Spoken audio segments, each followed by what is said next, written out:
Just try to eat a little bit, okay? You need your strength. Uh, I can't. I can't do this right now. it's okay. We'll get through this.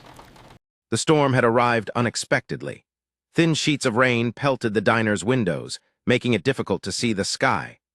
Rowan Hale, a single father who had been surviving on instant noodles for several weeks, was finally able to afford reassurances that he would be grateful for the rain's effect.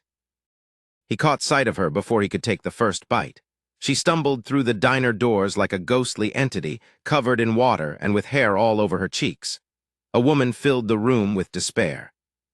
The woman's attire was ruined, her lips were tanned, and she whispered in such a way that it almost covered up the rain. If you believe in the power of kindness, please share our channel, Bright Hearts, with your friends and family.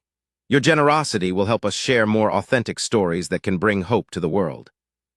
Rowan was unsure of why he stood up, which could be attributed to his instincts or sheer desperation, or perhaps his own experience, Mira's famous words, "Daddy, give someone a helping hand." Either way, they walked up to the stranger with his plate, still damp and airtight. He whispered, "Here I am," with the worry piercing her muscles. "You need this more than I do." The woman's expression changed to one of exultation. She looked devastated.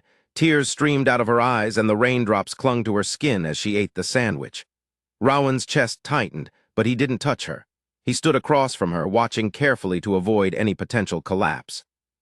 Eventually, she whispered that her name was Aravan. She didn't elaborate on her past, nor did she explain why she looked like someone who was running for her life. Rowan stayed put. Despite having lived in a place where Myra's mother had died, and he was burdened with unpaid bills and unfulfilled responsibilities, Era remained where she was and stared at her empty laptop screen, wondering if moving would dismantle her safety net. Despite the storm, Myra's breathing remained shallow and uneven, prompting Rowan to call for help. He then handed Era his jacket, which caused him to shiver, but he opted to protect it by wrapping it around her shoulders.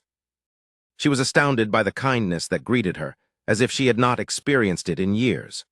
Over the next hour, Ara slowly thawed away from the diner, her gaze softened, and she admitted to still being afraid of the small camera which she owned. She grasped it like a lifesaver. He suggested he could take her somewhere safe, but she became anxious and shook her head hard. She didn't explain, and instead, Rowan gave her his leftover money so she could have another meal. Despite the fact that he had to skip dinner, she whispered, "Thank you." When she stood to leave, Rowan felt an inexplicable dread, as if someone was vanishing into the depths of darkness. She hesitated at the door, her eyes flickering with an emotion she couldn't pinpoint. Then she vanished into daylight. Despite never seeing her in person, the impact of the morning came sooner than he expected. Rowan was sent a formal letter with embossed lettering that had not been seen before in movies, 3 weeks later. He gazed at it with a knot in his stomach. It was unusual for lawyers to send letters to single fathers who were struggling financially, and he was concerned about the prospect of debt collectors and potential lawsuits. He opened the package with shaking hands. A concise message was included inside. "Mr. Hale, we appeal to be present at the VIN and Alder firm for a crucial and personal issue regarding Miss Ara Vin." He read the letter repeatedly after it was delivered to him. Sitting on his couch with his head in his hands, he wondered why lawyers would intervene and what could they have done to explain the situation. Was he the last person standing to ensure her safety? His heart raced with guilt and panic, but fear couldn't dampen the feeling. He had to know. The next morning, he traveled from dropping Mira off at school and took the bus to a massive glass building that seemed too large to fit in. He stood in business suits, marble floors, and polished chrome, while his jeans were worn, jacket sleeves frayed, and his hands were smudged by years of trying to keep their feet above water.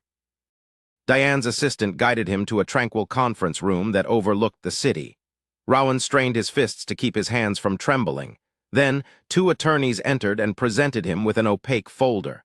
"Mr." The older one commenced, "And we are speaking on behalf of Ms. Aravan." Rowan stooped. The attorney responded with a positive tone, "She's safe, and I'm relieved." Suddenly, he found himself slouching against the table, but the confusion vanished soon after.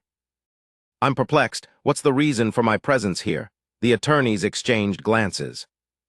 The younger child hurled a photograph from the folder towards him, revealing Ara, who was radiantly happy and dressed in high fashion, and posing in front of an art gallery that appeared to be adorned with jewelry. Rowan looked away. It didn't look like the woman he had just met. According to the attorney, Ms. Vin is a well-known photographer and the only one who has ever heired an enormous family trust. However, she has also been grappling with intense trauma after being attacked and absconded with someone who tried to take advantage of her career and personal life. She went missing without notifying anyone and denied protection or financial support. She ran away, and Rowan perceived a slight tilt in the room, but she was scared and homeless.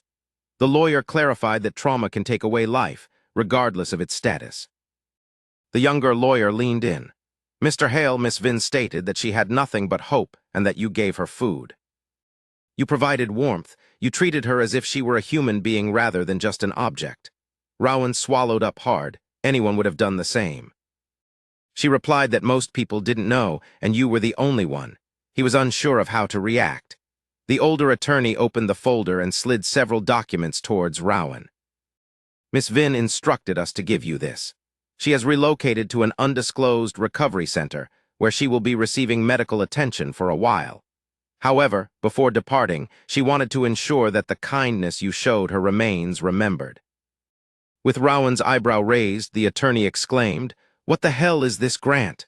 For both of you and your daughters. Enough to pay for a stable home, childcare, and 3 years of living expenses while pursuing any career or education you desire." Ms. Vin expressed, "I want to give him back his future. He deserves his next meal." Rowan's wedding was over. The lawyer softly shook his head and acknowledged that he had not done anything wrong.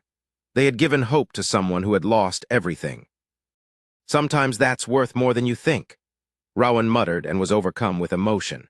The idea that a single breakfast meal had become the defining moment of one person, despite his financial constraints, was surreal. Nonetheless, Mira had not received the same amount of love and affection as money, freedom, stability, or happiness. He departed from the law office with trembling hands, holding the folder in his hands as if it were a beacon of sunlight. The weather was warm and steady outside, and for the first time in years, Rowan didn't feel the weight of survival on his back. Instead, he felt gratitude, responsibility, undying determination not to waste the second chance that Ara had bestowed upon him. In the months that followed, I witnessed a quiet, profound change in Rowan's life. He and Mira settled in an opulent apartment that had roofs that didn't leak and walls that barely groaned against each other, where he pursued and trained in the art of technical drafting, a subject that was one of his dreams but was never able to afford. Mira flourished, bringing with her newfound friends, books, and laughter. Rowan would occasionally visit the diner, sitting by the window where Arrow had previously been unable to keep up. He wished she would return one day, but he never imagined it would happen.